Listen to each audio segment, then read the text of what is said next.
Zee 24 तास एक पाऊल पुढे।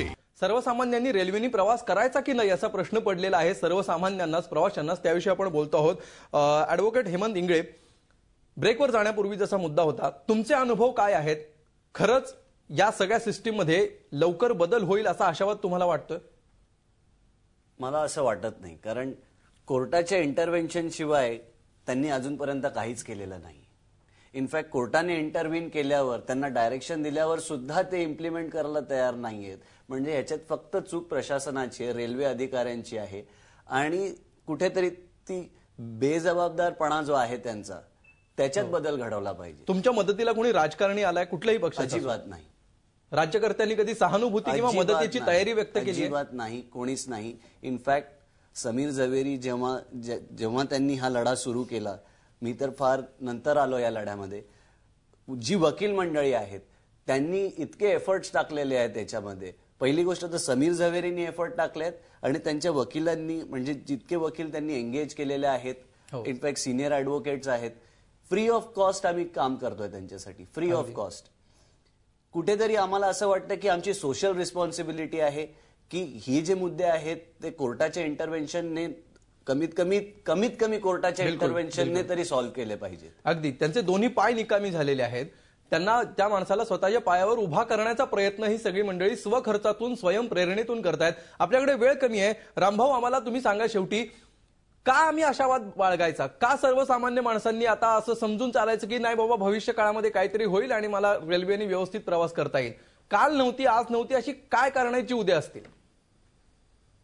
नाही, मला असं वाटतंय की तुमचा सगळ्यात महत्त्वाचा प्रश्न की या लाईफलाईनला पर्याय काय?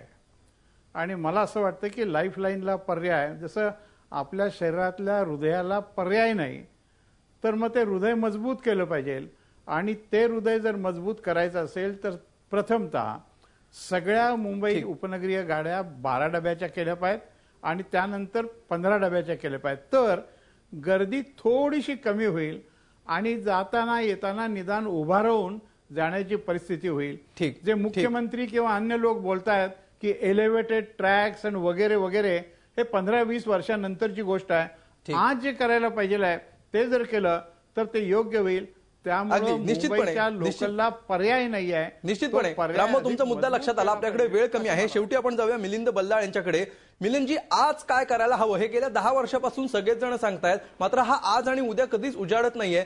तुम्हाला काय वाटतंय, काय नक्की आशेची कुठली गोष्ट आहे, असा तो कुठला आशेचा किरण आहे ज्याच्याकडे बघावं सर्वसामान्य माणसांनी आणि असं समजावं की आता उद्याचा आपला आजच्यापेक्षा बरा असेल किमान? नाही, मला मगाशी नाईक साहेब जे म्हणाले की हृदय जे आहे त्याला मजबूत केलं पाहिजे, पण मजबूत कधी होईल? मला असं वाटतं की या हृदयावर आपण ऑलरेडी खूप त्याच्यावर भार टाकलेला आहे। त्याच्यामुळे वेगवेगळ्या पर्यायांचा विचार केला पाहिजे। म्हणजे जेवढे पब्लिक ट्रान्सपोर्टचे पर्याय आहेत ह्या सर्वांचा एकात्मिक असा विचार करून एक हॉलिस्टिक अप्रोच आपण जर घेतला तर मला असं वाटतं ही जी समस्या आहे त्यात आपल्याला मार्ग मिळेल। एक तुम्हाला उदाहरण सांगतो, ही नेहमी ऍक्सेप्टेबल गोष्ट होते। एक मिनिटात फक्त एक उदाहरण देतो की ठाण्यामधनं रेल्वेला पर्याय म्हणून बीएसटी बसेस ठाणे ते मुंबई आता चालतात आणि सुदैवाने म्हणजे त्याला इतका जबरदस्त रिस्पॉन्स आहे की लोक आपापल्या खासगी वाहनं आता ठाण्यात ठेवतात आणि ह्या वाहनांचा उपयोग करतात, पब्लिक बसेसचा उपयोग करतात। आणि अशी जगात अनेक उदाहरणं आहेत की जिथे हा प्रकार पब्लिक ट्रान्सपोर्टवर भर दिलेला आहे। आणि आज दुर्दैवाने आपल्याकडे जवळजवळ 65 लाख वाहनांपैकी जवळजवळ 25% वाहनं ही पर्सनलाइज्ड आहेत आणि हे प्रमाण नक्कीच कमी व्हायला पाहिजे, कारण त्यातनं अनेक गुंतागुंतीचे प्रश्न निर्माण होत आहेत।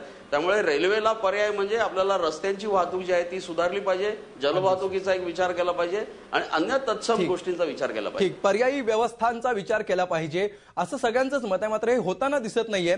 धन्यवाद तुम्हा सर्वांचे या चर्चेमध्ये सहभागी झाल्याबद्दल आणि इतक्या कळकळीने बोलल्याबद्दल।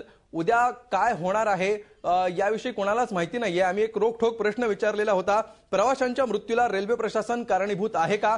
आणि आपण बघू शकता लोकांनी काय मतं नोंदवलेली आहेत। 80% लोक म्हणतात की होय, प्रवाशांच्या मृत्यूला रेल्वे प्रशासनच कारणीभूत आहे। 14% लोक नाही म्हणतात, तर 6% लोक तटस्थ आहेत। या संपूर्ण चर्चेच्या शेवटी सुद्धा प्रवाशांच्या हाती मात्र काहीच लागताना दिसत नाहीये। केवळ आशा, केवळ अपेक्षा असाच फक्त एक मुद्दा आहे।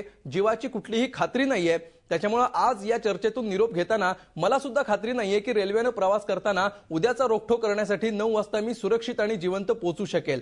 हे प्रश्न, या प्रश्नाचं उत्तर होय तुम्ही सुरक्षित आहात असं सर्वसामान्यांना कधी मिळू शकेल हे मात्र आता परमेश्वराच्याच हाती असं आपण म्हणूया. नमस्कार.